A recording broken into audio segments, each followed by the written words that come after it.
Hello students, I am back today to discuss the question answers of the chapter Lost Spring with you today. Now the first question can be, what is Sahib looking for in the garbage dumps? He is looking out for valuables in the garbage dump. Where is he and where has he come from? He is in Simapuri and he has come from Bangladesh. What explanations does the author offer for the children not wearing footwear?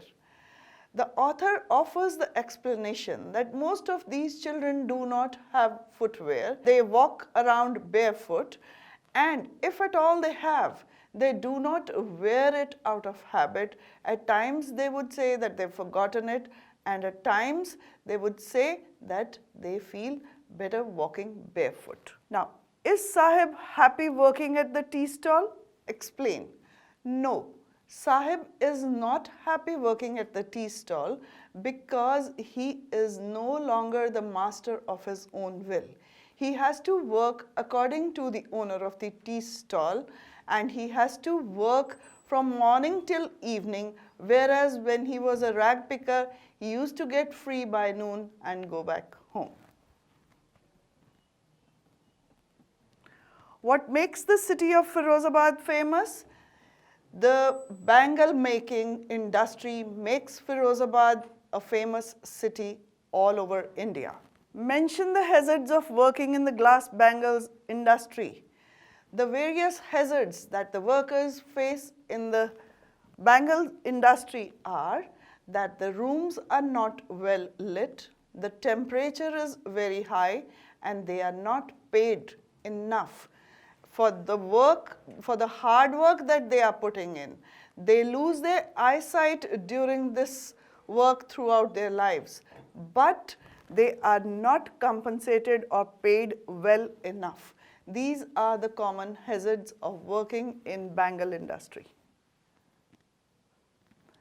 How is Mukesh's attitude to his situation different from that of his family?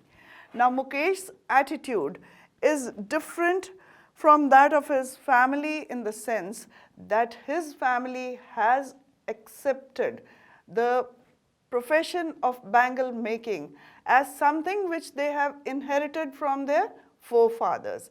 But Mukesh still dares to dream a little different. He wants to be a motor mechanic. What could be some of the reasons for the migration of people from villages to city? There could be various reasons for people to migrate from villages to cities. It could be better work opportunities, it could be better educational opportunities, it could be better standard of living, or probably better climate over there. And one thing, of course, they would be living a more comfortable and a comparatively luxurious life in cities than what they would be doing in villages. The facilities in the cities are much more than they are in villages. Now, would you agree that the promises made to the poor children are rarely kept? Yes, we do agree that the promises which are often made to the poor children are hardly ever kept. Why do you think this happens in the incidents narrated in the text? Now, in the text, we have come across the lives of two children, Sahib and Mukesh, who belong to poor families.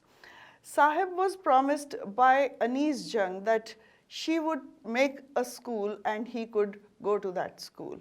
And when he met her again, he asked where the school was, and she had probably no answer. So this kind of thing had often happened to him in the past as well. Politicians had been visiting their houses and they had got them made ration cards because that was what was required for their votes. But nobody had ever bothered to think about the basic amenities to be provided to these refugees. And similar was the condition with Mukesh, who had been living in Firozabad and his family had been there in that trade for generations, and yet they could not afford the basic amenities. And politicians and capitalists had been promising a better life to these people, but it was never there. So these hollow promises echo in the ears of these poor people, and they do not actually believe or hope to get these dreams or these promises fulfilled. What forces conspire to keep the workers in the bangle industry of Firozabad in poverty? The forces that conspire to keep the workers in poverty are the politicians, the capitalists, the policemen. They have made a vicious nexus and they do not let these workers get out of it. Forced by their poverty, they are inclined to take debts from capitalists who pay them very little wages. And these capitalists have their connections with the politicians and policemen. If at all these workers, they want to get out of it, they are caught by the policemen and beaten. So they are forced to come back to this industry and work again for them. This is the kind of nexus which is operating in Firozabad, and nobody ever dares to come out of it. How, in your opinion, can Mukesh realize his dream?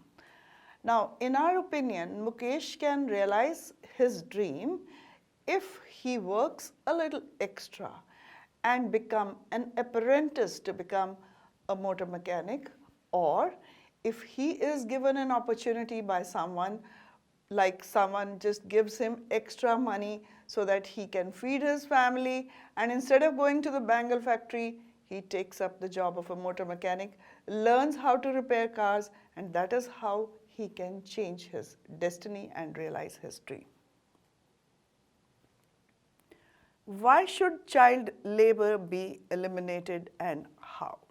Now, child labor as a legal thing should be eliminated. Indian laws, in fact laws all over the world, do not allow children to work in factories or workplaces. It should be eliminated because childhood is not meant for working in dingy cells and earning money. It is meant to enjoy life and learn. Spring, see the title of the chapter, Lost Spring. Spring here refers to the childhood period. Now, this period is meant to learn and enjoy. So, child labor should be eliminated. How? There are many different ways.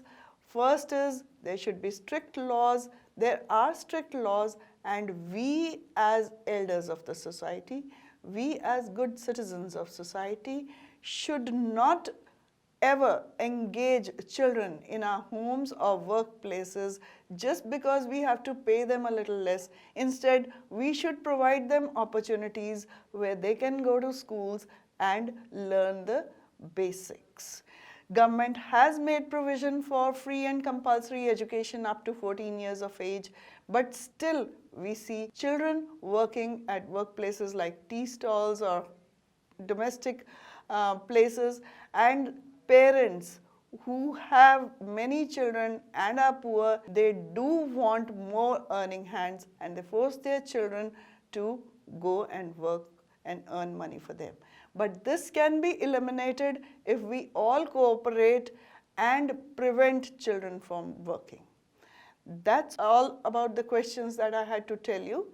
And from examination point of view, I just want to tell you that short questions are more likely to come from this chapter, and whenever you get a short question, please give at least 2 to 3 value points in each question in case you want to score well. And that's all. Thank you, children, and I'll be back with the next video very soon.